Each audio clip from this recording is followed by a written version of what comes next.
Merci Michael et merci à tout le monde. Merci à Start France de m'avoir invité comme seul Belge, seul étranger parmi les spécialistes de la France.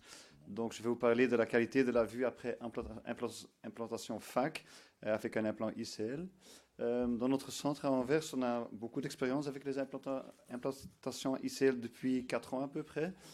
Avant, on utilisait beaucoup les implants Artiflex, mais comme il y a un problème avec le vaulting, si le vaulting s'il est trop grand, on peut avoir des dépôts sur l'implant Artiflex. On a changé pour ICL avec beaucoup de satisfaction.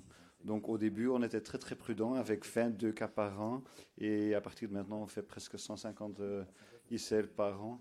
Ça devient de plus en plus important dans notre portfolio de chirurgie réfractive. On fait autant d'implantations toriques que d'implantations non toriques. C'est à peu près 50-50%. Surtout les implantations de 12,6 et 13,2 mm, très peu de 13,7 mm. On aime bien les implants avec une grande zone optique, le VICM5. Le VICM0, on n'utilise que si on n'a pas la possibilité d'implanter un implant avec une grande zone optique.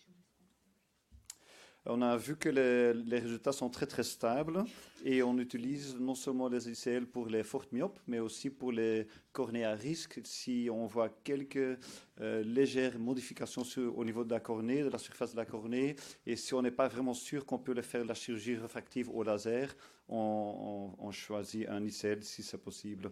Donc de plus en plus, on utilise l'ICL et de moins en moins, on fait de la chirurgie réfractive au laser.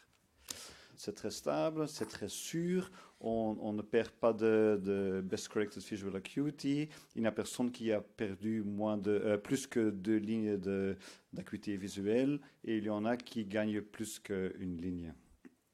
Si on compare l'acuité visuelle sans correction par rapport à la correction préopératoire. Avec une correction, c'est à peu près la même chose. Donc, ça veut dire, après la chirurgie, les patients sont capables de voir au moins autant sans paire de lunettes qu'ils pouvaient voir avant la chirurgie avec une paire de lunettes, ce qui est énormément incroyable. La faute qu'on a, c'est dans 92% des cas, on a une faute au-dessous de 0,5 dioptrie. Et dans 100% des cas, on avait une faute au-dessous de 1 dioptrie, ce qui est énorme et on ne peut jamais avoir ça avec une chirurgie au laser. On n'a pas de sur- ou de sous-correction, donc le nomogramme est vraiment incroyable. Ça, ce sont les résultats qu'on a eu jusqu'à maintenant. Il y a eu beaucoup d'articles qui ont été publiés sur la qualité de la vue après implantation FAC et on a essayé de comparer la qualité de la vue avec l'ICL qui n'avait pas encore un trou il y a quelques années et le dernier type d'ICL qui a un trou. Et si on compare les deux groupes, on voit à peine une différence. Donc la qualité de la vue après un ICL conventionnel est à peu près la même chose que la qualité de la vue avec un petit trou au centre. Sauf si l'implant est un peu décentré, c'est le coma qui peut augmenter un tout petit peu. Mais pour le reste, il y a très très peu de différence entre les deux groupes. Donc comme vous savez, le petit trou au milieu de l'ICL vous permet de ne pas avoir un glaucome un glaucome aigu et nous permet d'avoir beaucoup moins de problèmes post-opératifs.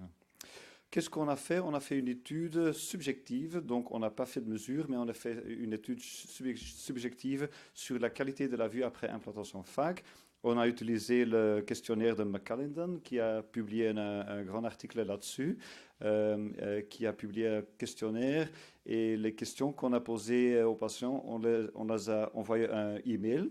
On a utilisé Survey Legend pour ça et on a utilisé un email avec 30 questions. Et on faisait ça chaque fois après 1 semaine, après 6 semaines et après 6 mois. Et on demandait, est-ce que vous voyez des éblouissements? Est-ce que vous voyez du glaire? Et si vous voyez ça, est-ce que ça vous gêne? Est-ce que c'est très important pour vous, oui ou non? Et on s'est concentré sur les halos parce que le petit trou au centre de l'ICL peut créer des halos. Et on voulait savoir, est-ce que les halos sont fréquents, oui ou non?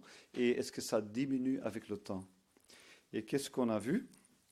Donc ça, ce sont les images qu'on montre aux patients pour qu'ils sachent ce que c'est un halo. Et on a demandé combien de fois est-ce que vous voyez des halos. Et comme vous voyez, après une semaine, 30% ne voient pas d'halo, 30% ne voient pas d'halo, 600% voient des halos de temps en temps et 10% voient des halos régulièrement. Mais après 6 mois, ça diminue. La partie qui ne voit pas d'halo augmente et la partie qui voit de temps en temps des halos diminue et la partie qui voit régulièrement des halos n'existe plus après 6 mois. On a aussi comparé les mêmes questions chez un autre groupe de patients, un groupe qui ont eu une chirurgie de cataracte avec un implant monofocal. Et on a demandé, on n'attend pas des halos avec un implant monofocal, mais quand même, si on demande est-ce que vous voyez des halos, même les patients qui ont eu un implant monofocal souffrent de temps en temps de halos.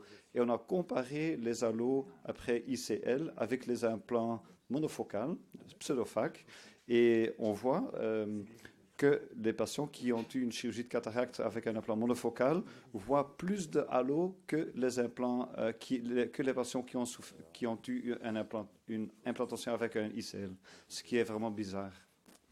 Donc, si on demande quelque chose, il y en a toujours qui disent « oui, je vois ça ». Est-ce que vos halos sont importants, oui ou non? Dans 50%, de temps en temps, ils trouvent que c'est important. Et 20% des patients disent que quand même, c'est assez important. Mais après 6 mois, ça diminue. 55% trouvent que ce n'est plus important du tout. 45% pensent que c'est quand même important, mais pas très important. Et il n'y a personne qui trouve que c'est très, très important. Et les pseudofacs, ils trouvent que c'est très important.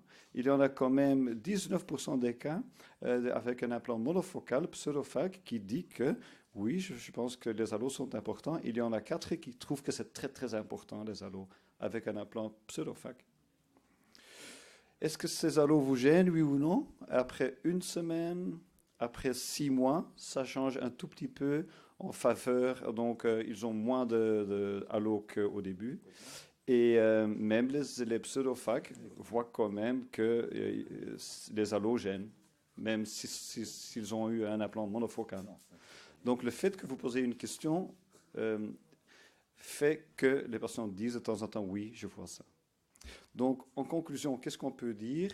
Je pense qu'il y a peu de différence entre les effets secondaires ICL implant monofocal. En tout cas, on n'a pas plus d'effets secondaires après ICL si on compare ça après un implant monofocal chez les patients qui ont eu une chirurgie de cataracte monofocale. Les effets secondaires diminuent avec le temps qui passe. Et probablement, c'est à cause de la neuroadaptation parce que l'œil ne change pas, l'implant ne change pas, ce sont les cerveaux qui changent. Merci de m'avoir entendu.